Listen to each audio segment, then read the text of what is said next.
Hello everyone, स्वागत है आप सभी का एसएलवी बैंकिंग गुरु के इस ऑफिशियल यूट्यूब प्लेटफॉर्म पे। जय हिंद आप सभी को। क्या हाल चाल है दोस्तों आप सभी के, कैसे हो सब? उम्मीद करूंगा सभी बेहतर होंगे। दोस्तों ये जो एक वीडियो है ना, ये छोटी सी वीडियो आपका पूरा 2024 का जो साल है वो बना सकती है। तो अगर आपके अंदर मेहनत करने का जुनून है, अगर आपको लगता है कि इन लाखों की भीड़ में आप अपने आप को बेहतर साबित करके दिखा सकते हो, अगर आपको लगता है कि आपके अंदर वो जुनून, वो हौसला है जिससे आप अपनी पढ़ाई को बहुत ही बेहतर तरीके से लेकर आगे जा सकते हो और एक नौकरी सिक्योर कर सकते हो, तभी इस वीडियो को देखिएगा, वरना यहीं से बंद कर दीजिएगा। क्यों? क्योंकि जब तक आप किसी काम को लेकर सीरियस नहीं होंगे तब तक कभी भी आप उस काम में सफल नहीं हो पाएंगे। आज की जो जनरेशन है, जो आजकल का युवा है, वो पता है क्या चाहता है? वो चीजों को चाहता है कि बहुत आसान तरीके से हमें सब कुछ हासिल हो जाए, जबकि अब आसानी से कुछ भी हासिल होने वाला नहीं है। हमें अपने आप को क्या करना है? बाकियों से बेहतर बनाना है। हमें टॉप नहीं करना, हमें किसी अपने कॉम्पिटिटर से टॉप नहीं करना कि नहीं भाई मुझे तुम्हें पीछे करना है, अपने को आगे करना है, मुझे सर्वश्रेष्ठ बनना है। बस इस जुनून के साथ आपको आगे बढ़ना पड़ेगा। 2023 बीता, इस 2023 में ना जाने कितने लोगों ने ग्रेजुएशन पास किया होगा। ग्रेजुएशन पास करने के बाद उसने तरह तरीके के सपने संजोए होंगे कि भाई मैं एसएससी में जाऊंगा, मैं बैंक में जाऊंगा, मैं यूपीएससी में जाऊंगा, यानी कि सपने अपने अलग अलग टारगेट सेट किए होंगे। कुछ ऐसे भी लोग रहे होंगे जिनके 2023 में काफी सपने टूटे। बहुत ऐसे लोग रहे होंगे जिन्होंने मेहनत भी करी होगी, जिन्होंने पढ़ाई को भी बखूबी एक नए आयाम तक वो लेके गए होंगे, लेकिन फिर भी कहीं ना कहीं उनके हाथ असफलता लगी। तो दोस्तों हिम्मत नहीं हारनी है। क्यों? क्योंकि जब आपके हाथ असफलता लगती है ना, तो उसके बाद जब एक लंबे समय के बाद आपके हाथ सफलता लगती है, तो उस सफलता का जो शोर होता है ना दोस्तों, वो बहुत लाउड होता है। वो इतना लाउड होता है कि दूर दूर तक गूंज मच जाती है। किसकी? आपकी सफलता की। तो हिम्मत बिल्कुल नहीं हारनी है। वापस से चीजों को नए सिरे से स्टार्ट करिए इस 2024 में, क्योंकि आपको भी पता है 2023 के सारे बैंकिंग एग्जाम तकरीबन खत्म हो चुके हैं। अब हम आ चुके हैं 2024 में, एक नई शुरुआत होगी। वही आपका जून जुलाई से एग्जाम्स का सिलसिला स्टार्ट होगा और उसके बाद दिसंबर जनवरी तक बैक टू बैक आपके एग्जाम्स लगे रहेंगे। सबसे बेहतर चीज पता है बैंक एग्जाम्स में क्या है? सबसे बेहतर चीज है कि एक बात को पढ़ के आपको मौके कई सारे दिए जाते हैं।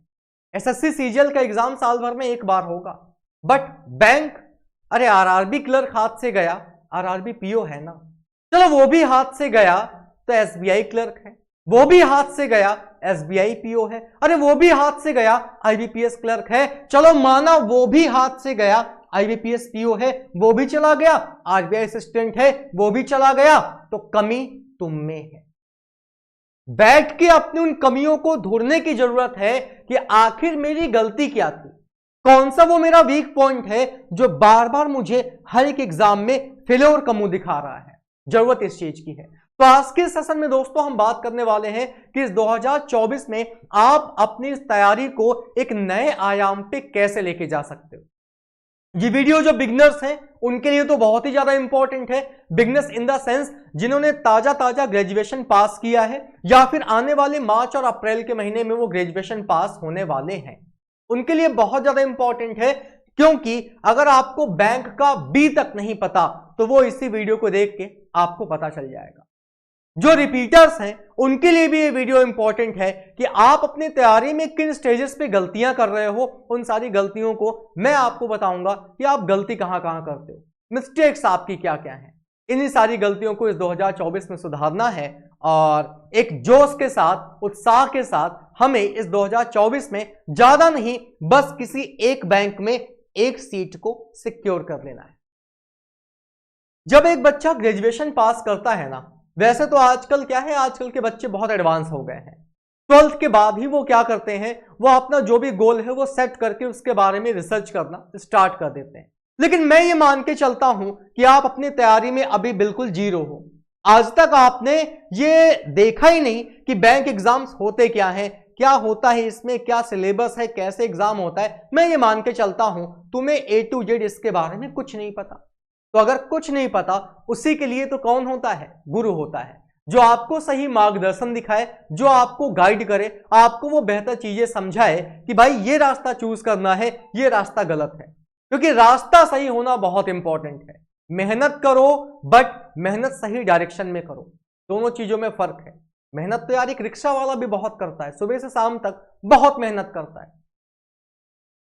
तो बात को समझिए कि मेहनत तो करनी है बट मेहनत हमारी एक सही डायरेक्शन में होनी चाहिए। तो दोस्तों, जब कभी हम किसी एग्जाम की तैयारी करने जाते हैं तो उस एग्जाम के दो ऐसे पहलू हैं जो बहुत ज्यादा इंपॉर्टेंट है। द फर्स्ट वन, जिस एग्जाम की आप तैयारी करने जा रहे हो उस एग्जाम में आपको अपॉर्चुनिटी क्या क्या मिलने वाली है, अवसर आपके पास कितने हैं। दूसरी बात, जिस एग्जाम की आप तैयारी कर रहे हो उस एग्जाम में आप अगर बैठोगे तो तुम्हें पढ़ना क्या पड़ेगा। मेरा मतलब क्या है, मेरा मतलब है सिलेबस से। आखिर हमें पढ़ना क्या है, वो कौन कौन से सब्जेक्ट हैं जो मुझे पढ़ने पड़ेंगे। सिलेबस के साथ साथ एग्जाम पैटर्न क्या है, सिंगल एग्जाम होगा, डुअल एग्जाम होंगे, या तीन तीन एग्जाम होंगे, या 4 फेज होंगे। ये सारी बातें एक कह सकते हो बिगिनिंग लेवल पे, प्राइमरी लेवल पे ये हमें पता होनी जरूरी है। और मैं केवल बैंक एग्जाम्स की बात ही नहीं कर रहा हूं, दुनिया में कोई भी एग्जाम देने जाना, उस एग्जाम को देने से पहले उस एग्जाम के सिलेबस और एग्जाम पैटर्न पे अच्छे से रिसर्च कर लेना, तभी उस एग्जाम के आगे क्या करना, तैयारी करना। तो जब आप बैंक एग्जाम्स की दुनिया में कदम रखते हो तो बैंक एग्जाम्स की दुनिया में आपका स्वागत कुछ इस तरीके से किया जाता है कि एक साल में मिनिमम 7 ऐसे मौके हैं जो आपको दिए ही जाते हैं। अब वो मिनिमम 7 मौके कौन कौन से हैं सर, ऐसे कौन कौन से 7 चांसेस हैं जो हमें मिलते हैं। ये 7 मौके जो आपको दिए जाते हैं ना, ये मिनिमम की बात है।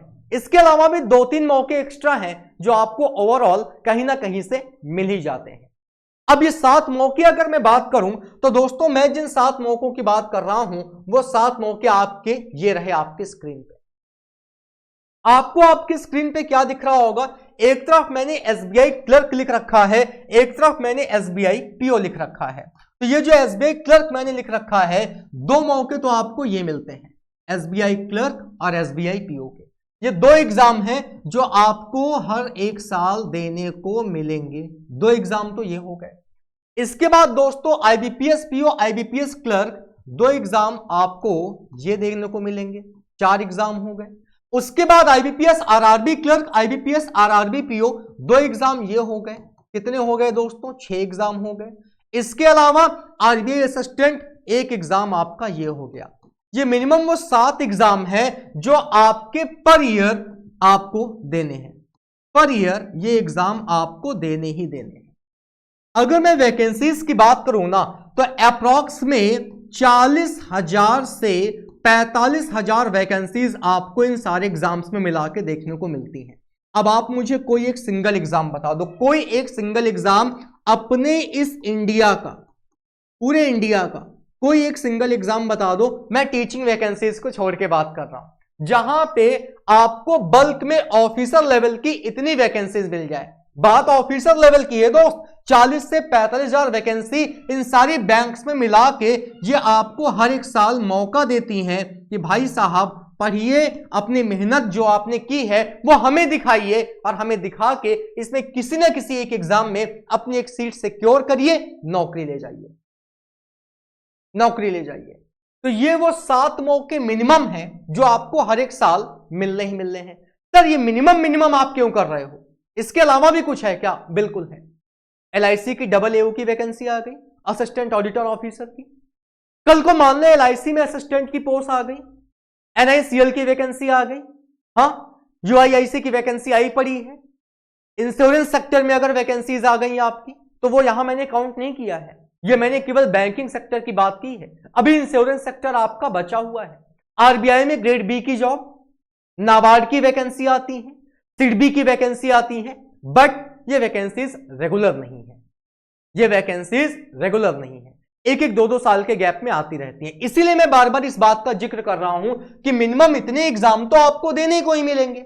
इसके अलावा कुछ और भी एग्जाम है, लाइक मैंने यहां पे लिख रखा है LIC AA का हो गया। अभी आपका 2023 में AD का एग्जाम हुआ, असिस्टेंट डेवलपमेंट ऑफिसर का, एडीओ का एग्जाम हुआ, वैकेंसी इसकी भी आती रहती है। असिस्टेंट का एग्जाम लास्ट में 2018 में हुआ था, उसके बाद से नहीं हुआ, हो सकता है हो जाए। इसके अलावा NICL, NIACL, UIIC, ये सारी इंश्योरेंस कंपनी है, नाबार्ड हो गई, सिडबी हो गई, बाकी कई सारी अलग अलग अपॉर्चुनिटी हैं जो आपको मिलती हैं। मैं कहता हूं मेरे भाई, तुम्हें ये मौके ना मिले, तुम्हें ये मौके ना मिले, तब भी तुम्हारे पास ये मौके कम नहीं है। तो जब आप बैंक एग्जाम्स की दुनिया में अपना कदम रखते हो, तो बैंक एग्जाम्स की दुनिया में कदम रखने के बाद ये वो मौके हैं, ये वो दरवाजे हैं जहां पे आके जाके आपको क्या करना है, नॉक नॉक करना है। और अगर आपने इनके टेस्ट को पास कर लिया तो आपको क्या मिलेगा, दरवाजा खुल जाएगा और आप अंदर एंट्री मार जाओगे। अब सर ये 7 मौके तो हमारे हो गए, आपने सबसे पहले यही बता दिया कि अगर कोई एक एस्पिरेंट बैंक एग्जाम्स की तैयारी करने आता है तो बैंक एग्जाम्स में उसको ये इतने मौके मिलते हैं जहां वो एग्जाम देता है। अब देखो स्टूडेंट्स यार अलग अलग टाइप के होते हैं। जब एक स्टूडेंट बिगिनर लेवल पर तैयारी करने आता है ना, तो वो क्या करता है, मान लो एक स्टूडेंट आया जिसने तैयारी करने स्टार्ट की और उसने पहले इन एग्जाम्स के बारे में थोड़ा बहुत रिसर्च की, पढ़ना शुरू किया। तो बहुत लोग ऐसे हैं जिनको लगता है कि भाई बैंकों का, अगर बैंक एग्जाम्स की बात करें तो उनके जो पापा जी हैं ना वो SBI के एग्जाम है। तो कई लोग ऐसे हैं जो वहां तक पहुंचना छोड़ो, जिनको लगता है कि भाई यही सब कुछ है, उनको यही बहुत टफ लगता है। तो मेरी एक बात हमेशा ध्यान रखिएगा, जो मैं हमेशा कहता हूं अपनी क्लासेस में, वो बात यह है, इस दुनिया में कोई काम कठिन केवल तब तक है जब तक आप उस काम के बारे में जान नहीं लेते। इस दुनिया में कोई काम कठिन तब तक है जब तक उसके बारे में आप जान नहीं लेते। आपको नहीं पता एरोप्लेन कैसे बनता है, यह काम आपके लिए बहुत मुश्किल है, लेकिन कोई ना कोई इंसान तो एरोप्लेन बना रहा है ना भाई। उसके लिए अगर मुश्किल होता तो वह आज एरोप्लेन बना ही ना पाता। हम और आप आज डिजिटल जुड़े हुए हैं, मैं इस बोर्ड का इस्तेमाल कर रहा हूं, ये कैमरा मेरे सामने लगा हुआ है, बढ़िया से आप लैपटॉप पे बैठ के घर पे आनंद लेके पढ़ रहे हो। ये काम आपके लिए मुश्किल है, लैपटॉप आप नहीं बना सकते, प्रोग्रामिंग आप नहीं कर सकते, बट किसी ना किसी ने तो किया है ना, वो भी इंसान ही है ना, ह्यूमन माइंड तो उसके पास भी है। तो बस वही है, लैक ऑफ इंफॉर्मेशन की वजह से हमें लगता है कि ये सामने वाली जो चीज है ना वो हमारे लिए बड़ी मुश्किल है। लेकिन जब किसी चीज के बारे में जानकारी तुम्हें हो जाएगी ना, तो जानकारी होने के बाद वो चीज तुम्हारे लिए मुश्किल नहीं रह जाएगी। तो मेरे प्यारे दोस्तों, कोई ऐसा है जिसको ये टफ लगता है, कोई ऐसा है जिसको ये ठीक लगता है, ये टफ लगता है, सबका अपना अपना थिंकिंग लेवल है। अच्छा सच्चाई भी है, सच्चाई भी है कि ये जो आपके SBI के एग्जाम होते हैं ना, इनका लेवल थोड़ा सा अप होता है in comparison to IBPS, RRB and RBI के एग्जाम से, थोड़ा सा लेवल इनका हाई होता है। लेकिन मैंने कहा ना यार, पढ़ने से सब कुछ हासिल किया जा सकता है। एजुकेशन जो है ना वो आपको सबसे आगे लेके जा सकती है। अगर आप पढ़ाई करोगे, मेहनत करोगे, डेफिनेटली आप आगे तक जाओगे। एक बात तो ये हो गई कि मौके क्या मिलेंगे। अगली इंपॉर्टेंट बात, सर आप ये बताइए, मौके तो मिल गए, इसके अलावा अगली बात हमें ये बताइए, हमें पढ़ना क्या होगा, वो कौन कौन से सब्जेक्ट हैं जो हमें पढ़ने होंगे। तो दोस्तों टोटल 4 सब्जेक्ट। टोटल कितने सब्जेक्ट? 4 सब्जेक्ट। कौन कौन से हैं, आइए बात करते हैं उन चारों सब्जेक्ट्स की। मैं बेसिकली यहां पे क्वांट के सिलेबस को डिस्कस करूंगा, बाकी जो अदर फैकल्टीज हैं, रीजनिंग वाली मैम आपको रीजनिंग के बारे में बताई होंगी, जीए वाले सर ने आपको जीए के बारे में बताया होगा, इंग्लिश वाले सर आपको इंग्लिश के बारे में बताएंगे। तो मेरे प्यारे दोस्तों, जो 4 सब्जेक्ट की मैं बात कर रहा हूं, उसमें पहला सब्जेक्ट है आपका क्वांटिटेटिव एप्टीट्यूड, जिसको आप क्वांट के नाम से जानते हो, जिसको आप मैथमेटिक्स के नाम से जानते हो। दूसरा जो सब्जेक्ट आपको यहां पे पढ़ना है दोस्त, वो सब्जेक्ट है आपका रीजनिंग। अब मैं आपको केवल सब्जेक्ट के नाम बता रहा हूं, पर्टिकुलर इनके अंदर के जो टॉपिक्स है ना वो आपको पर्टिकुलर फैकल्टीज जो है वो बता देंगी। तीसरा जो आपका यहां पे सब्जेक्ट है वो सब्जेक्ट है आपका इंग्लिश, वो सब्जेक्ट है आपका इंग्लिश। और चौथी जो बात आपको यहां पे करनी है वो करनी है general awareness and current affairs की, जीए एंड सीए की, जिसको मनीष सर जो है वो देख रहे हैं। ठीक, अब दोस्तों ये 4 सब्जेक्ट आपको पढ़ने हैं। इन सब्जेक्ट्स के अंदर कौन कौन से टॉपिक पढ़ने हैं वो टॉपिक आपको इंडिविजुअल फैकल्टीज बताएंगी। मैं आपको क्वांट के बारे में बताता हूं कि क्वांट में आपको कौन कौन से टॉपिक पढ़ने हैं। तो जब हम बात करते हैं बैंक एग्जाम्स के लिए क्वांट की, तो यहां पे मैंने 3 अलग अलग सेक्शन बना रखे हैं।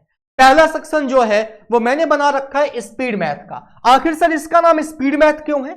इसको स्पीड मैथ क्यों कहा जाता है? स्पीड मैथ इसको इसलिए कहा जाता है क्योंकि हम इनको बहुत स्पीड में कर सकते हैं। स्पीड मैथ इसको इसलिए कहा जाता है क्योंकि इन सारी चीजों को हम बहुत स्पीड में कर सकते हैं, इसीलिए इनको स्पीड मैथ के सेक्शन के अंदर रखा गया।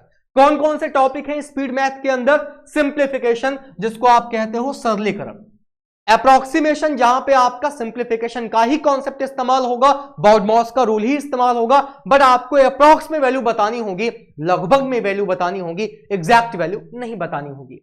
नंबर सीरीज, संख्या श्रृंखला, जो कि आपके दो तरीके की आती है बैंक एग्जाम्स में, missing number series, wrong number series. और पांचवी बात है क्वाड्रेटिक इक्वेशन, जिसको आप कहते हो द्विघात समीकरण। जनरल वे में किसी एक एग्जाम की बात करें तो यहां पे आपको 10 क्वेश्चन मिनिमम देखने को मिल जाते हैं।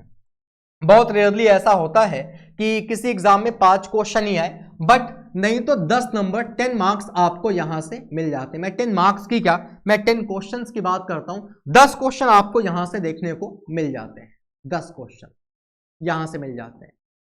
इसके बाद दोस्तों जो दूसरा पार्ट मैंने यहां पे रखा है वो रखा है अरिथमेटिक का, जहां पे आपको नंबर सिस्टम मिलेगा, संख्या पद्धति, परसेंटेज मिलेगा, प्रतिशत, प्रॉफिट लॉस डिस्काउंट, लाभ हानि एवं बट्टा, रेशियो प्रोपोर्शन, अनुपात समानुपात, समस्या किस पे आधारित, उम्र पे आधारित, एज पे आधारित, आयु पे आधारित, पार्टनरशिप साझेदारी, मिक्सचर एलिगेशन मिश्रण, औसत जिसको आप एवरेज कहते हो, चाल समय एवं दूरी, speed time and distance, boat and stream, नाव एवं धारा, time and work and wages, भाई समय, काम एवं मजदूरी, प्रॉब्लम ऑन ट्रेन्स, रेलगाड़ी पर आधारित प्रश्न, पाइप एंड सिस्टर्न जिसको आप कहते हो नल एवं टंकी।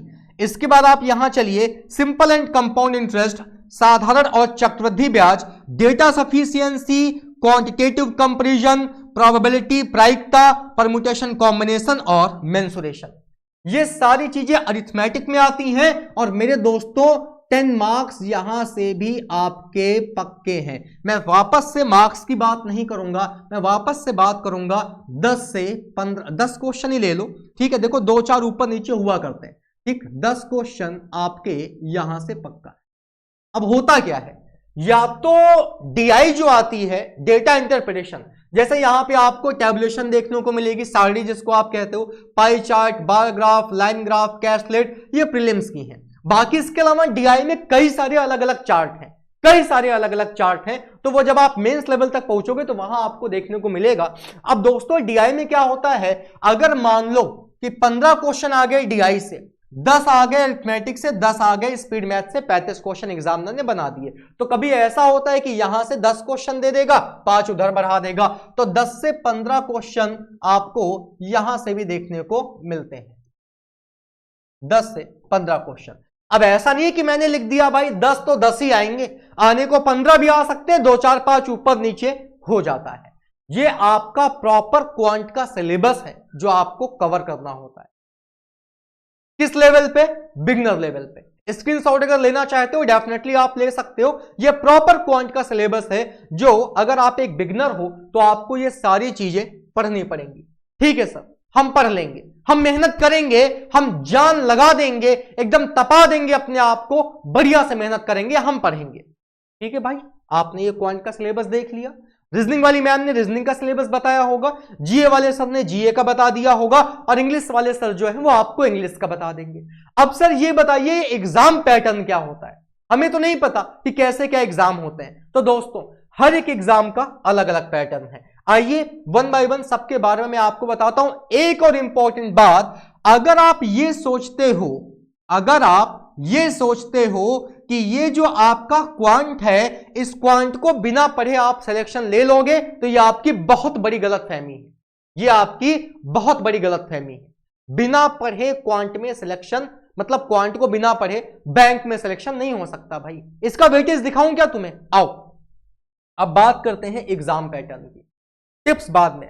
एग्जाम पैटर्न क्या है दोस्तों? एग्जाम पैटर्न की अगर हम बात करेंगे तो सबसे पहले मैंने उठा रखा है एसबीआई क्लर्क प्रीलिम्स का एग्जाम पैटर्न। मेरे प्यारे दोस्तों केवल 2 एग्जाम अगर मैं छोड़ दूं, वो 2 एग्जाम कौन कौन से हैं?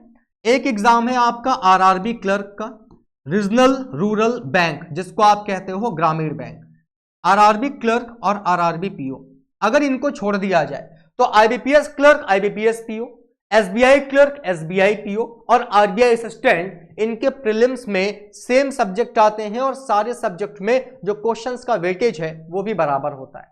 अगर आप एसबीआई क्लर्क प्रीलिम्स का एग्जाम देने जाओगे तो प्री में दोस्तों आपके केवल 3 सब्जेक्ट आते हैं। आपको इंग्लिश देखने को मिलेगी, आपको न्यूमेरिकल एबिलिटी देखने को मिलेगी, आपको रीजनिंग देखने को मिलेगी। इंग्लिश की बात करेंगे 30 क्वेश्चन देखने को मिलेंगे, न्यूमेरिकल एबिलिटी यानी कि क्वांट की बात करोगे 35 क्वेश्चन, रीजनिंग के भी 35 क्वेश्चन, टोटल रहते हैं 100 क्वेश्चन। एक क्वेश्चन 1 नंबर का होता है, 30 क्वेश्चन 30 नंबर के, 35 क्वेश्चन 35 नंबर के, 35 क्वेश्चन 35 नंबर के, 100 क्वेश्चन 100 नंबर के। अब इसके बाद यहां पे अगर टाइम की बात करें तो यहां पे कंपोजिट टाइम आपको नहीं दिया जाता कि आपको 1 घंटे का समय दे दिया जाएगा, जैसे मन हो वैसे करो, वो जमाना गया। अब एग्जाम पैटर्न जो है वो ये कहता है कि इंग्लिश के लिए आपको 20 मिनट मिलेंगे। इस 20 मिनट में आप इंग्लिश करो या बैठे रहो, एक दूसरे को ताको, मैटर नहीं करता। जब तक ये 20 मिनट खत्म नहीं होंगे तब तक आपका जो न्यूमेरिकल एबिलिटी वाला सेक्शन है वो स्टार्ट नहीं होगा। अब क्वांट करने आ गए, फिर से 20 मिनट का टाइम चलेगा, क्वांट में जो कर पाओ करो, टाइम खत्म, वापस से 20 मिनट आपके रीजनिंग के आ गए और इस तरीके से टोटल 60 मिनट का आपको यहां पे टाइम दिया जाता है।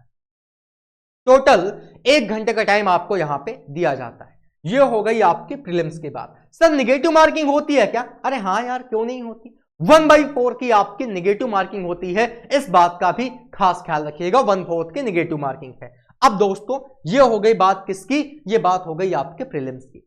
जब आप एसबीआई क्लर्क का प्रीलिम्स देने जाओगे तो मैंने आपसे क्या कहा, एसबीआई क्लर्क का प्रीलिम्स, इसके अलावा आप अगर आगे चलो एसबीआई पीओ का प्रीलिम्स बिल्कुल सेम है, बिल्कुल सेम है, same as SBI clerk. Level में ऊपर नीचे होगा, वो जब आप क्लासेस करोगे तो आपको बात की है। अभी केवल एग्जाम पैटर्न की बात करो, सेम चीजें, similar, same number of questions, same number of questions, same number of marks और same timing SBI PO pre में भी होगी। आगे चलिए, इसके बाद आईबीपीएस क्लर्क प्री के पास चलोगे, यहां भी सारी चीजें सेम, 30 इंग्लिश, 35 क्वांट के, 35 रीजनिंग के, सिमिलर, बिल्कुल सारी चीजें वही हैं। यही चीज आपको आईबीपीएस क्लर्क में देखने को मिलेगी। जब आप आगे चलोगे आईबीपीएस पीओ प्री, यहां भी आपको सेम चीजें देखने को मिलेंगी। आप देख सकते हो हर एक जगह आपके number of questions, number of marks और नंबर ऑफ जो आपका टाइमिंग है वो बिल्कुल सिमिलर है। और आगे चलेंगे तो जब आप अब की बार आगे चलोगे तो अब आता है आईबीपीएस आरआरबी क्लर्क ग्रामीण बैंक। ग्रामीण बैंक का जो प्री का एग्जाम होता है दोस्तों, वहां पे केवल और केवल 2 सब्जेक्ट आते हैं, रीजनिंग आती है और मैथ आती है। क्लर्क में भी पीओ में भी, दोनों में रीजनिंग के टोटल आपको 40 क्वेश्चन मिलेंगे, मैथ के भी आपको टोटल 40 क्वेश्चन मिलेंगे। 80 क्वेश्चन टोटल एग्जाम में होते हैं, 40 नंबर की रीजनिंग आती है, 40 नंबर की मैथ आती है, 80 नंबर जो है वो आपको यहां से कंबाइंड दिए जाते हैं। इसके बाद यहां पे आपको कम्युलेटिव टाइम दिया जाता है, कंपोजिट टाइम दिया जाता है 45 मिनट का। टोटल आपको 45 मिनट दिए जाएंगे। इस 45 मिनट में आपको इन दोनों सेक्शंस को अटेम्प्ट करना है।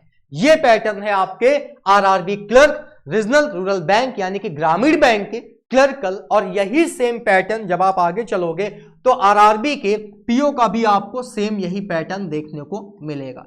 40-40 क्वेश्चन, 80 क्वेश्चन, 80 नंबर, और दोस्तों यहां भी 45 मिनट का आपको समय सीमा जो है वो निर्धारित की गई है।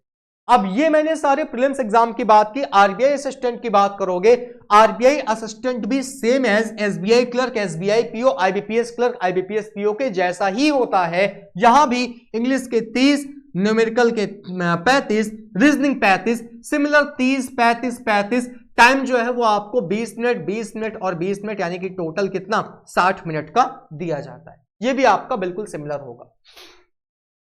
ये तो बात थी प्रीलिम्स की। अब प्रीलिम्स में तुम वेटेज देख लो, मैथ का वेटेज देख लो भाई साहब, 35 नंबर। सेक्शनल कट ऑफ भी होती है, इसकी मैं अलग से वीडियो बनाऊंगा। बहुत लोग ऐसे हैं जिनको इसी में डाउट है कि ये सेक्शनल कट ऑफ क्या होती है। लोगों को इसी में डाउट है कि ये सेक्शनल कट ऑफ क्या होती है, तो इस पे भी हम अलग से वीडियो बनाएंगे, अलग से बात करेंगे। अब दोस्तों ये तो बात थी प्रीलिम्स एग्जाम्स की। जब आप मेंस के पास पहुंचोगे तो मेंस में थोड़ा थोड़ा फर्क है, सब्जेक्ट वही है, सब्जेक्ट वही है। मैं फिर से इस बात को दोहरा रहा हूं, सब्जेक्ट वही है, वेटेज में फर्क है। जैसे जब आप चलोगे सबसे पहले कहां, सबसे पहले आप चलिए एसबीआई क्लर्क मेंस में। जब आप एसबीआई क्लर्क मेंस में चलते हो तो यहां पे आपको जनरल इंग्लिश के 40 क्वेश्चन, क्वांट के 50 क्वेश्चन, रीजनिंग और computer 50 question, general awareness 50 question, total 190 question आते हैं मेंस के एग्जाम में। ये 190 क्वेश्चन 200 नंबर के होते हैं। एक क्वेश्चन इंग्लिश का एक ही नंबर का होता है, 40 क्वेश्चन 40 नंबर, क्वांट के 50 क्वेश्चन 50 नंबर, रीजनिंग के 50 क्वेश्चन 60 नंबर और 50 क्वेश्चन 50 नंबर। टोटल दोस्तों 2 घंटे 40 मिनट का आपको समय यहां पे मेंस के एग्जाम में दिया जाता है। यहां भी सेक्शनल टाइमिंग होती है, जैसे जनरल इंग्लिश 35 मिनट के टाइम मिलेगा, क्वांट के लिए 45 मिनट, रीजनिंग के लिए 45 मिनट, 35 मिनट आपको मिलते हैं जनरल अवेयरनेस के लिए। जब आप एसबीआई क्लर्क के बाद एसबीआई पीओ मेंस में जाते हो तो एसबीआई पीओ मेंस में जाने पे देखो क्या होता है। एसबीआई पीओ मेंस में रीजनिंग और कंप्यूटर के केवल 40 क्वेश्चन आते हैं। एसबीआई क्लर्क में ये 50 था, यहां 40 है। यहां पे जो क्वांट आती है दोस्तों, डेटा एनालिसिस और इंटरप्रिटेशन, केवल 30 क्वेश्चन आते हैं। जनरल अवेयरनेस के 50 क्वेश्चन होते हैं, इंग्लिश लैंग्वेज के 35 क्वेश्चन होते हैं और यहां पे आपका डिस्क्रिप्टिव एग्जाम भी होता है, जिसमें मेंस के बाद आपको एक लेटर और एक एसे लिखना होता है।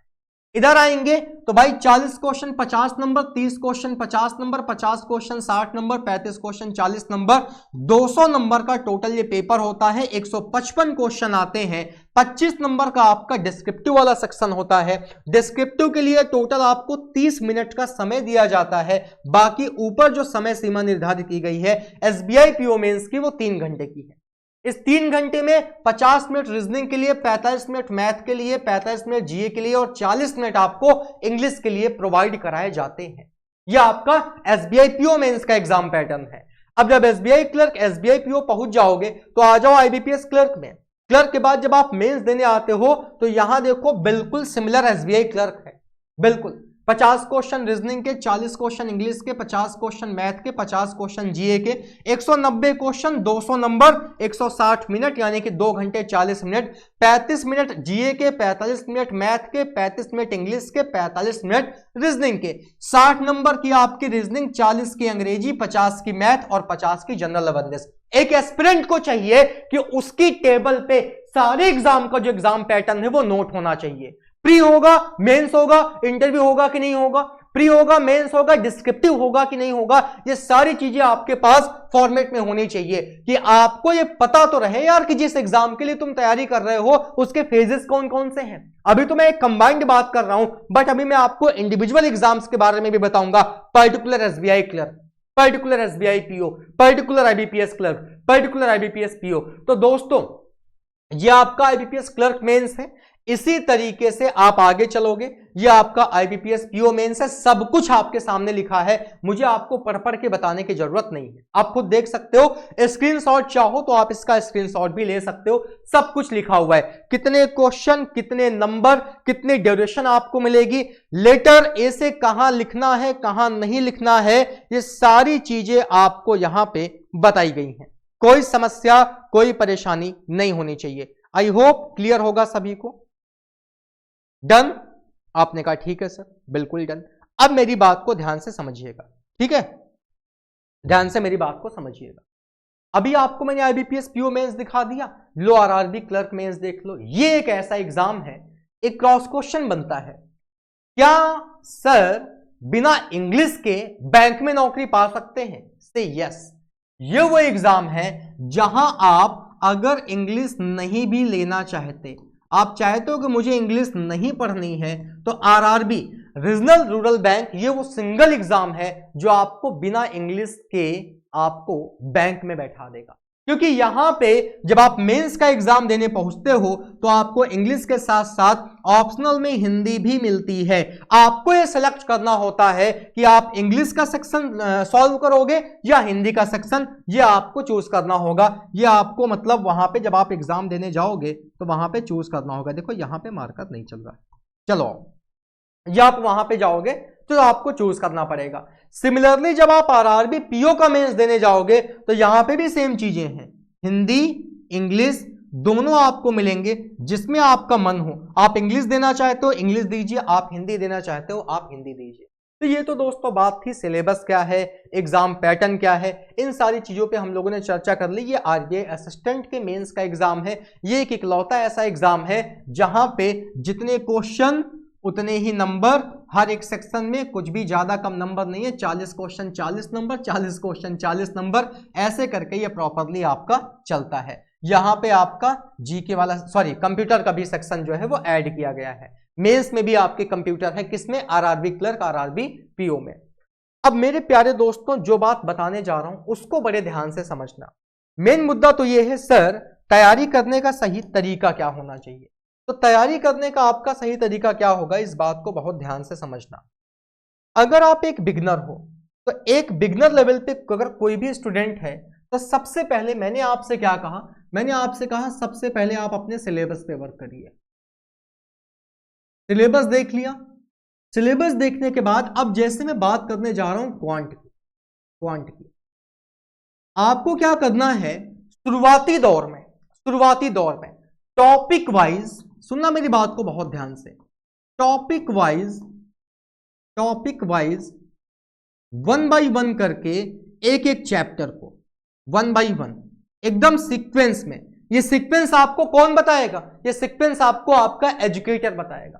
टॉपिक वाइज 1 बाय 1 हर एक टॉपिक को क्या करिए, बेसिक से तैयार करना शुरू करिए, बिल्कुल बेसिक।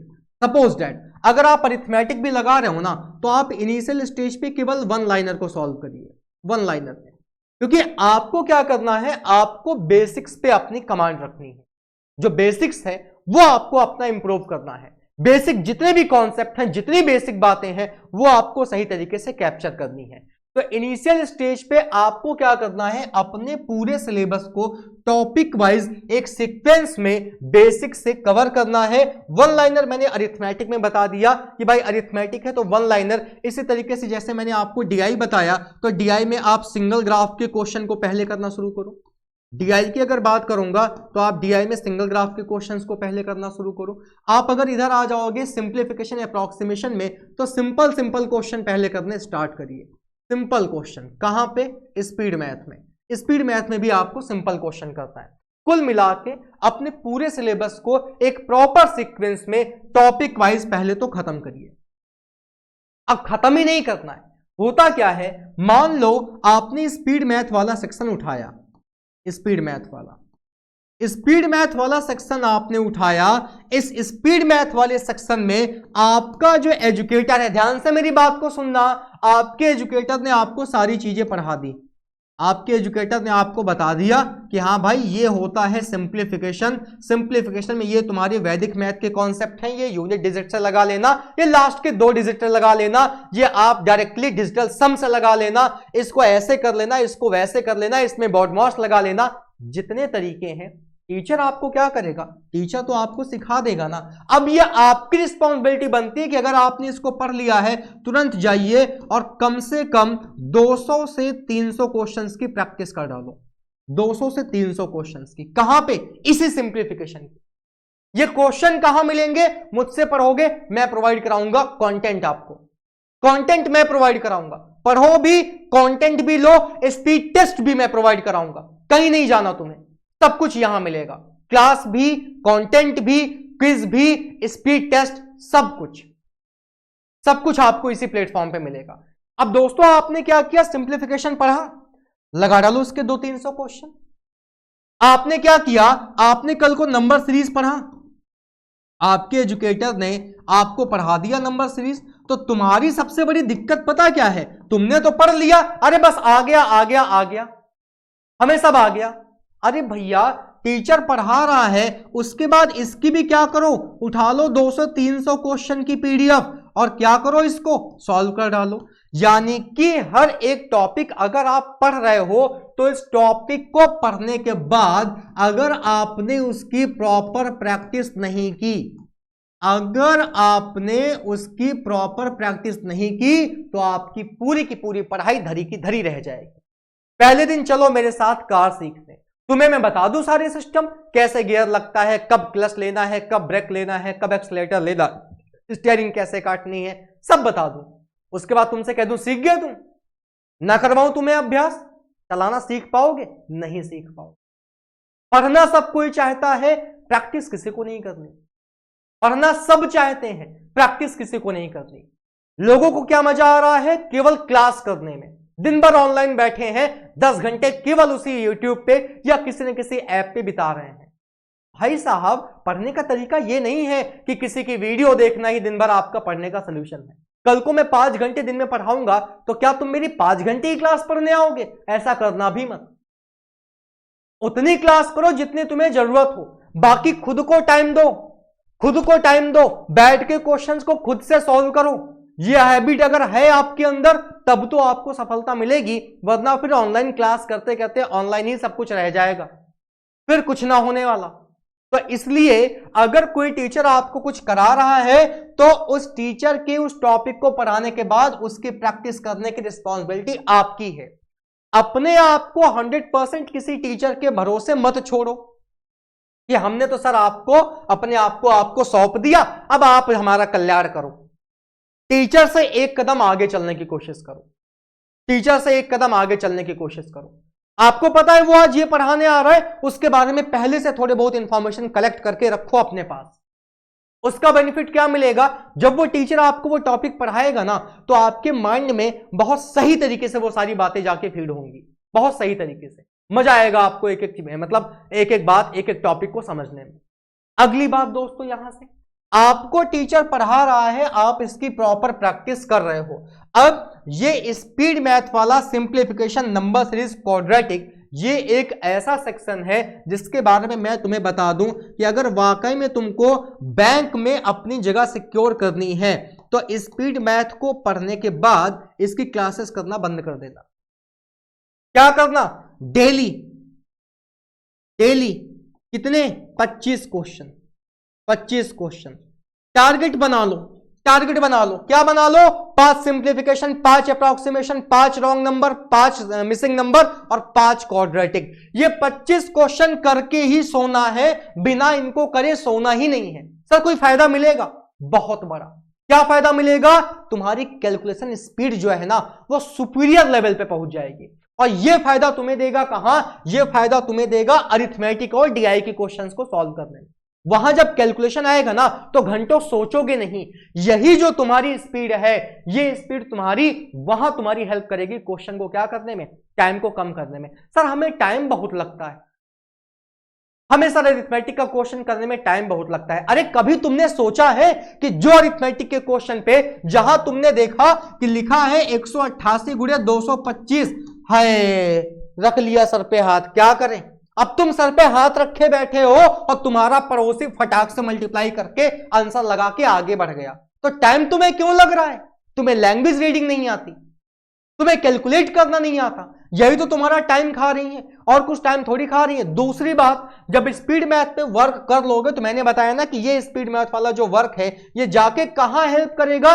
ये जाके हेल्प करेगा आपको अरिथमेटिक और डीआई में। इसको एक बार सीखने के बाद किसी टीचर की क्लास करने की कोई जरूरत नहीं है। ओपनली बोल रहा हूं, किसी की क्लास करने की कोई जरूरत नहीं है, वेस्ट ऑफ टाइम होगा।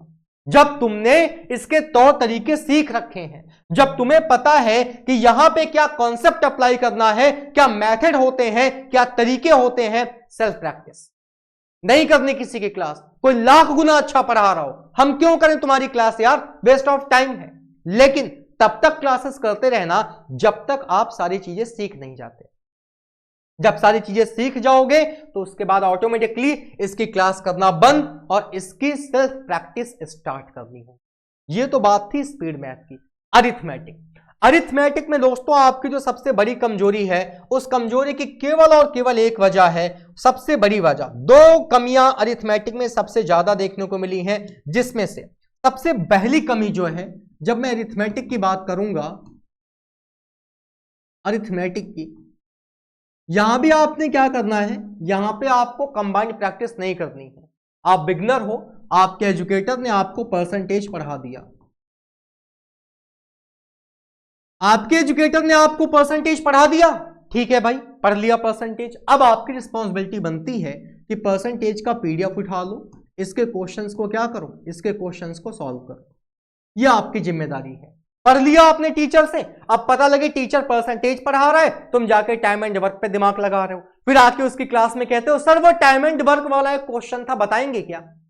जो पढ़ा रहा है टीचर, बिगनर होना तो उसी के साथ साथ चलो, उसी के साथ साथ चलो, प्रैक्टिस भी वही करो जो तुमने पढ़ रखा है। तो दोस्तों यहां पे आप टॉपिक वाइज पढ़ते चलिए, तो आपको टॉपिक वाइज प्रैक्टिस भी करनी है।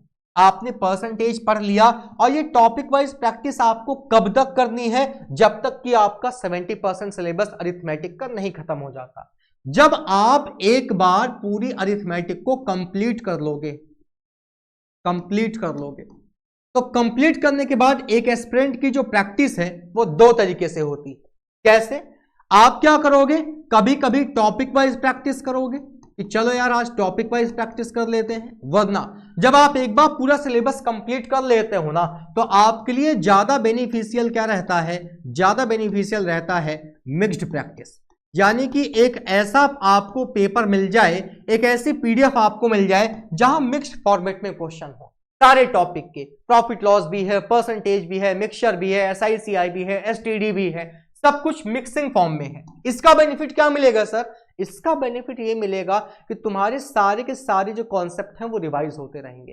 तो ये प्रैक्टिस आपको मिक्स्ड करती रहनी है। इसके लिए मैं कहूंगा कि इसके लिए अगर आपको कोई रेगुलर प्रैक्टिस कराने वाला है, जैसे मैं तो कराता हूं, अगर अपनी बात करूं, कोई अगर रेगुलर प्रैक्टिस कराने वाला है, आप उसकी क्लास करिए। सर क्यों, यहां सेल्फ प्रैक्टिस क्यों नहीं कर सकते? बिल्कुल कर सकते हो, लेकिन टीचर क्या करते हैं, टीचर जब रेगुलर बेसिस पे आपको मिक्स्ड की प्रैक्टिस कराता है, तो वो जितने न्यू टाइप के क्वेश्चन बनते हैं ना, वो आपको डे बाय डे सॉल्व कराता चलता है, और वो नए नए टाइप के क्वेश्चन आपको उसकी क्लास से ही मिलेंगे। यहां मैं कहूंगा कि हाँ यार, यहां तुम 1 घंटा अपना दे सकते हो, नए क्वेश्चंस आपको सीखने हैं, नई अप्रोचेस आपको सीखनी है, क्योंकि डे बाय डे चीजों में अपडेशन हो रहा है, दिन का दिन नए नए टाइप के क्वेश्चन बन रहे हैं। तो वो सीखने के लिए आप ये कर सकते हो कि यहां पे आपने क्या किया, यहां पे आपने प्रैक्टिस किया। अब अरिथमेटिक में जो समस्या है ना, टाइम टेकन वाली, जितने लोगों को टाइम लगता है, 2 तरीके की समस्याएं हैं। एक तो रीडिंग प्रॉब्लम, दूसरी समस्या है कैलकुलेशन की, रीडिंग प्रॉब्लम का मतलब यह है कि एक बच्चा है, वो बच्चा क्या करता है, क्वेश्चन रीड कर लेता है, लेकिन उसको समझ में नहीं आता कि ये बता क्या रहा है, पूछ क्या रहा है। रीडिंग स्किल्स को बढ़ाइए। रीडिंग स्किल्स को बढ़ाने के लिए एडिटोरियल पे जाइए। रीडिंग स्किल्स को अगर आप बढ़ाना है तो उसके लिए आप एडिटोरियल पे जाइए, एडिटोरियल की रीडिंग करिए, बुक रीडिंग करिए। बुक रीडिंग करने से क्या होगा, बुक रीडिंग करने से आपकी रीडिंग स्किल जो है वो इनहेंस होगी। जितना अच्छी आपकी रीडिंग स्किल होगी, उतना अच्छा स्कोर आप इंग्लिश के सेक्शन में भी करोगे, एज वेल एज वो आपको अरिथमेटिक की लैंग्वेज समझने में भी क्या करेगा, आसानी करेगा। दूसरी बात, अगर आपकी रीडिंग स्किल अच्छी है, आपको लगता है यार मैं क्वेश्चन समझ जाता हूं, क्या लगाना है क्या करना है ये भी कर लेता हूं, लास्ट में कैलकुलेशन पे आके रुक जाता हूं, तो मेरे दोस्त एक बात बता दूं, इस दुनिया की कोई भी ताकत आपका कैलकुलेशन नहीं बढ़ा सकती। आप सर कैसे मजाक कर रहे हो, आप तो स्टूडेंट हो, वो सॉरी आप तो टीचर हो, आप ऐसे कहोगे? मैं मजाक नहीं कर रहा हूं, मैं सही बोल रहा हूं। फिर से मैं अपनी बात को रिपीट करता हूं, मेरी बात को ध्यान से सुनिएगा। इस दुनिया की कोई भी ताकत आपका जो कैलकुलेशन की आपकी स्पीड है ना, वो नहीं बढ़ा सकती, सिवाय आपके। मैं आपको कितना भी ज्ञान दे दूं, ये भाई ले ये शॉर्ट ट्रिक, ये शॉर्ट ट्रिक, वो शॉर्ट ट्रिक, लेकिन जब तक आप खुद से मेहनत नहीं करोगे, तब तक आपकी जो कैलकुलेशन स्पीड है वो नहीं बढ़ सकती। आप कितना भी जोर लगा लें, खुद से आपको बैठना ही पड़ेगा, खुद से आपको कैलकुलेट चीजें करनी पड़ेंगी। जोड़, घटाना, गुणा, भाग, table, square, square root, cube root रट डालो यार। इतनी प्रैक्टिस कर लो कि जबान पे एकदम रखा रहे, कोई पूछे 85 का स्क्वायर, मुंह से फटाक से निकल आए। तो ये चीज आपको करनी पड़ेगी। अब दोस्त बहुत ध्यान से मेरी बात को सुनिएगा, 1 मिनट।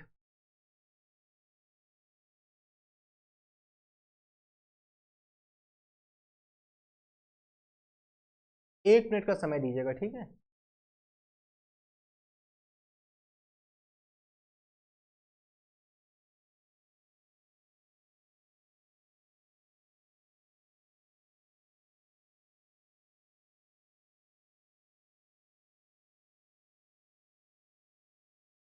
चलो, तो ये तो बात हो गई किसकी, ये बात हो गई आपके अरिथमेटिक की, कि भाई टॉपिक वाइज पहले तो पढ़ना है, टॉपिक वाइज ही प्रैक्टिस करनी है।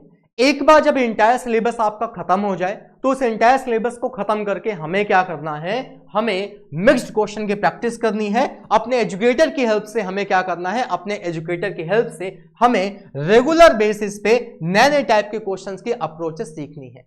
सेम यही काम आपका डीआई में भी होना चाहिए। अब मैं आपको एक बात बताऊं, बहुत ज्यादा नहीं 60 से 70 डेज की प्रिपरेशन है आपकी प्रीलिम्स की।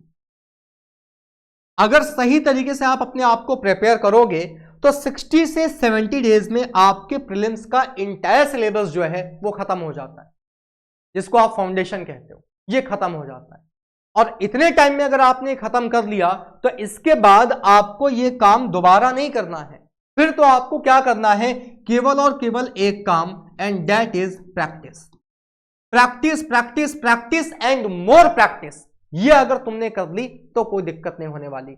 अब जब चीजों को सीख लोगे, जब इनको समझ लोगे, तो बात आएगी किसकी, बात आएगी मॉक टेस्ट। फिर हम मॉक टेस्ट देना स्टार्ट करेंगे, मॉक टेस्ट प्रॉपर देंगे। मॉक टेस्ट में हमें हमारी कमियां पता चलेंगी, हमें पता लगेगा कहां पे हम टाइम ज्यादा दे रहे हैं, कौन से सेक्शन में हम टाइम कम दे रहे हैं। ये सारी चीजें आपको मॉक टेस्ट ही बताएंगे। जब आप प्रैक्टिस करोगे, जब आप मॉक लगाओगे, तो आपको आपकी कमियां वहां से पता लगेंगी। जिसने उन कमियों को सुधार लिया वो राजा है, और जो उन कमियों को नजरअंदाज करता गया वो हर एक एग्जाम में फेल ही होगा। आपको कमियां पता चलेंगी, कहां आपका टाइम ज्यादा लग रहा है, कौन से टाइप के क्वेश्चन है जो आप नहीं सॉल्व कर पा रहे हो, कौन से टाइप के क्वेश्चन है जिन पे आपको ज्यादा टाइम लग रहा है या कम टाइम लग रहा है। ये सारी की सारी चीजें कहां से पता लगेंगी, मॉक से। तो मॉक हमें पहले दिन से ही थोड़ी ना देने लगना है, पहले ये सारी चीजें सीखो तो सही यार, ये सारी चीजें सीखो तो सही कि हाँ भाई हमने ये सारी चीजें सीख ली, सिलेबस हमारा कंप्लीट हो गया, अब आइए और प्रॉपर मॉक देने बैठते हैं।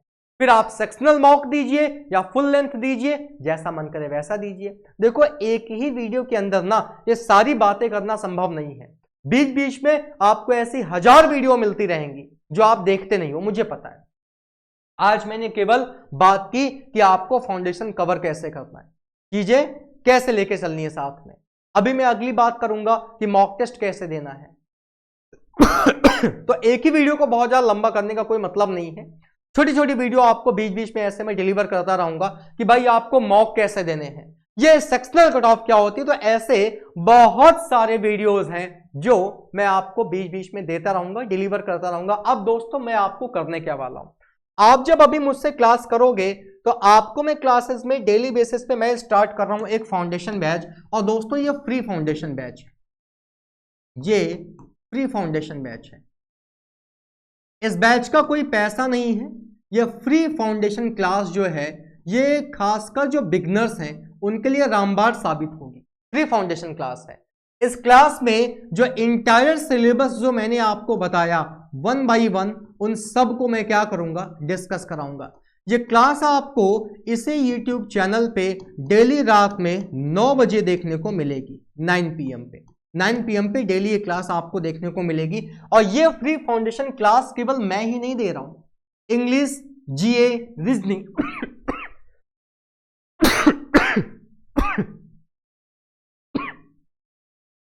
एक मिनट, ये क्लास केवल मैं ही नहीं दे रहा हूं, ये क्लास आपको हर एक सब्जेक्ट की मिलेंगी, इंग्लिश की, जीए की, रीजनिंग की, हर एक सब्जेक्ट की।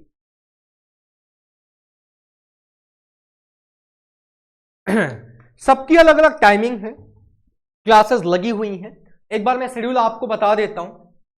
सुबह उठिए 7 बजे 7 AM पे द हिंदू पढ़िए वीर सर से, बहुत इंपॉर्टेंट, बिना इसके बैंक एग्जाम्स निकालना बहुत मुश्किल है। द हिंदू बहुत बहुत बहुत इंपॉर्टेंट। 9 बजे आइए, प्रॉपर सिलेबस में आपको बताता हूं, वह प्रॉपर शेड्यूल। 9 बजे आइए और करंट अफेयर्स का सेशन मनीष सर का, बिना करंट अफेयर्स के मेंस में कुछ नहीं होने वाला, यही आपको सिलेक्शन दिलाता है। इसके बाद आइए दोपहर में 3 बजे 3 बजे आपका जनरल अवेयरनेस आपको पढ़ाएंगे मनीष सर। 3 बजे के बाद आप आइए 5 बजे करिए प्रियल मैम से रीजनिंग की क्लास। 5 बजे के बाद आप आइए कितने बजे, 7 बजे करिए एमी सर से बेहतरीन तरीके से इंग्लिश की क्लास। और उसके बाद आप आइए रात में 9 बजे। ये 9 बजे जो आपकी क्लास होगी ये होगी आपकी क्वांट की क्लास। कितने घंटे हो गए? 1 2 3 4 5 6, 6 घंटे तो आपके यहीं बीत जाएंगे। कहाँ? ऑनलाइन क्लास करने में। ऑनलाइन क्लास करने में 6 घंटे बीत जाएंगे तो ज्यादा नहीं, अगर आप 4 घंटे भी सेल्फ प्रैक्टिस को दे देते हो, 4 घंटे भी अगर आपने सेल्फ प्रैक्टिस को दे दिया तो बहुत है, इतना मोर देन सफिशिएंट है एक बैंकर बनने के लिए। मेरे प्यारे दोस्तों, जितना पढ़ो सॉलिड पढ़ो। ये बिल्कुल जरूरी नहीं है कि आज पढ़ाई की कल नहीं कर पाए तो उसका गिल्ट परसों रखें। जितना भी पढ़ो सॉलिड पढ़ो, नहीं तो ना पढ़ो।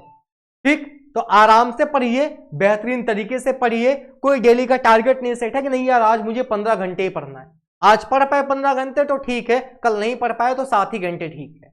बट जितना पढ़िए वो बेहतरीन पढ़िए, इस तरीके से पढ़िए कि चीजें माइंड में फीड होती चले। एक और बात, चीजों को सुनने से ज्यादा लिखने पे यकीन रखिए। जितना ज्यादा लिखोगे उतना ज्यादा आपके माइंड में जो बातें हैं वो सही तरीके से क्या होंगी? फीड होंगी। लिखने की कोशिश करिए, इनिशियल स्टेज पे कोशिश करिए, प्रॉपरली नोट्स बनाइए, प्रॉपर नोट्स बनाइए। नोट्स आपके रिवीजन को आसान कर देते हैं। जब नोट्स नहीं रहेंगे तो इधर उधर वीडियो खंगालोगे, लेकिन नोट्स रहेंगे तो किसी के वीडियो की जरूरत नहीं है। फिर आप दोबारा क्या करोगे? आराम से जो भी पढ़ना है उसको इजीली रिवाइज कर लोगे। तो बहुत सारी बातें हैं मेरे मन में, बहुत सारी बहुत कुछ कहना है आपसे, बहुत कुछ समझाना है आपको, लेकिन वही बात है कि एक ही वीडियो में बताइए, 1 घंटे की यही वीडियो हो गई, एक ही क्लास में ये सारी चीजें बता पाना थोड़ा सा मुश्किल है, थोड़ा सा मुश्किल है। तो दोस्तों ऐसे ही बीच बीच में आता रहूंगा, आपको मोटिवेट करता रहूंगा, आपको चार्ज करता रहूंगा, आपको गाइड करता रहूंगा कि भाई क्या करना है, क्या नहीं करना है तो कैसे करना है। बड़ा भाई बनके आपका हमेशा आपकी हेल्प करता रहूंगा। तो दोस्तों बने रहिए, सेशन में मुलाकात होगी आपसे मैथ की पहली क्लास में, जहां पे हम स्टार्टिंग करेंगे कैलकुलेशन ट्रिक्स के साथ। तब तक के लिए टेक केयर, जय हिंद, बाय बाय।